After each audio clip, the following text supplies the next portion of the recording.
परीक्षित जी बोले गुरुदेव माफ करना, मैंने क्या कभी कोई कथा सुनी है?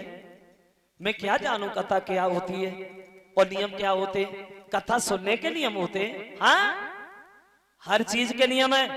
हंसने के नियम, चलने के नियम, रोने के नियम, सोने के नियम, रोटी खाने के नियम, हर चीज के नियम है। क्या नियम है कथा सुनने के?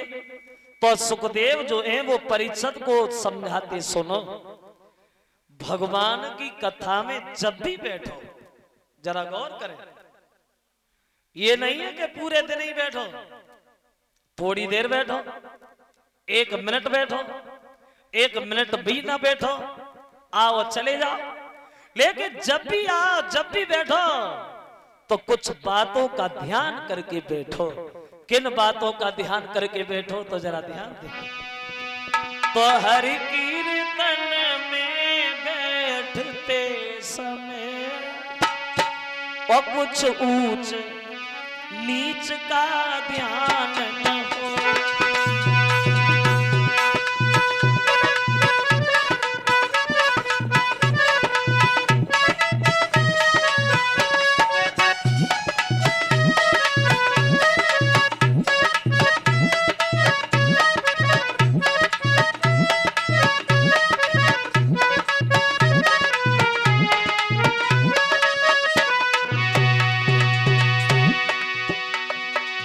भगवान की कथा में जब भी बैठो तो इन बातों का ध्यान करके बैठो।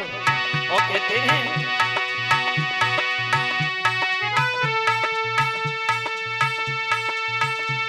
हर कीर्तन में बैठते समय कछु ऊंच नीच का ध्यान न हो।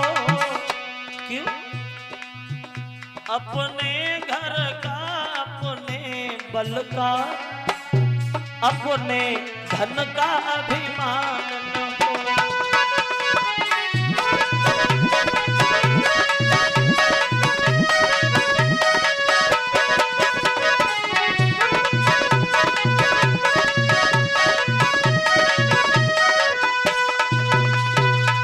उत्तर दिया भगवान की कथा में जब भी बैठो तो इन बातों का ध्यान करके बैठो, कभी ये घमंड न करके बैठो।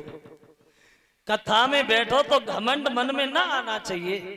ये न सोचना कि मेरे पास पैसा ज्यादा है, ये गरीब है, और ये भी न सोचो कि हम ऊंचे हैं और ये हमसे नीचे हैं, और ये भी न सोचो कि हम सुंदर हैं ये कुरूप है। और वक्ता वक्ता वक्ता का काम होता है बकने का। जो वक्ता होता है वो बकने का काम होता है, सुबह से शाम तक बैठा बैठा बकता ही रहता है। तो कोई कोई बात उसके मुंह से ऐसी निकल जाती, उसे नहीं कहनी चाहिए। लेकिन ये श्रोता का धर्म बनता है अच्छी बातों को धारण करे और गलत बात वही छोड़ दे। कथा का फल उसी को प्राप्त होता है।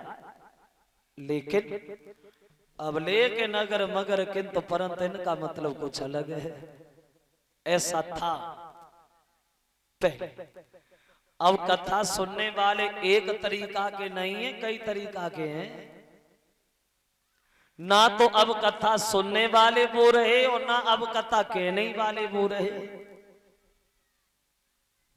अब तो कथा का ये एक मनोरंजन का साधन बना लिया है। श्रोता जरा गौर करें, ये भागवत अब तो एक मनोरंजन का साधन बना लिया है।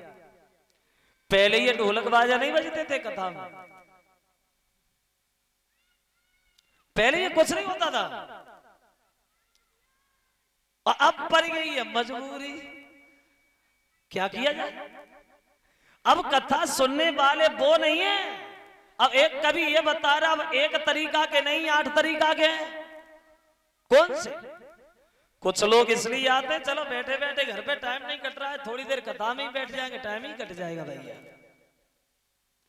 कुछ लोग घर से खूब सज के आए, कथा सुने आए, कथा सुने आए।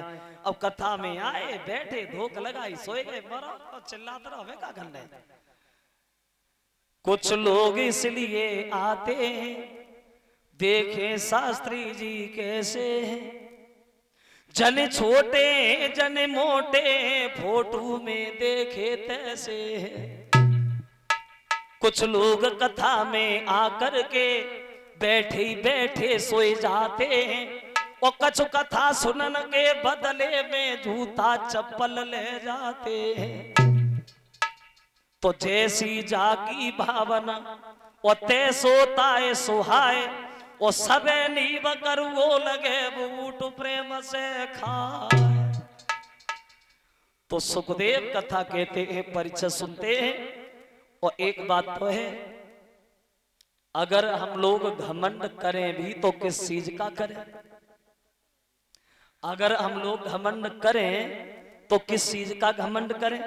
चलो हम मानते कि हमारे पास पैसा है,